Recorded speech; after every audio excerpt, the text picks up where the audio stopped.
నాడు కళ్యాణం చేస్తే ఎంతో బహుప్రసన్నుడవుతాడు పరమేశ్వరుడు. ఇక వనభోజనం నీతో నేను మనవి చేశాను కదా, వనం అంటే బ్రహ్మం, బ్రహ్మమును తినుట అంటే బ్రహ్మమును సంతతము అనుభవించుట, అంతటా ఈశ్వరుణ్ణి చూడగలిగినటువంటి లక్షణం పెరగడాన్ని బ్రహ్మం అంటారు. అప్పుడు అన్నిటా ఈశ్వరుణ్ణి చూస్తాడు. ఇదిగో ఈ లక్షణం లోపల రావడానికి బయటికి వచ్చి వనభోజనం చేస్తాడు. ఈ వనభోజనం మీతో మనవి చేశాను, ఎక్కడ పడితే అక్కడ కాదు, ఎలా పడితే అలా కాదు. వనభోజనం చేస్తున్నాడు అంటే భగవంతుడితో సంబంధం పెట్టుకుని, అంతేగాని చెయ్యకూడని దుష్టమైన చేస్థితములకు వనభోజనం ఇవ్వలేదు. భగవంతుని యొక్క ఆరాధనానికి వనభోజనం ఇచ్చారు.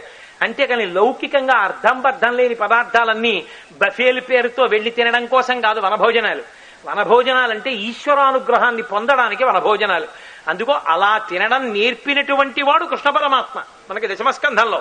కాబట్టి అదిగో అలా వనభోజనాన్ని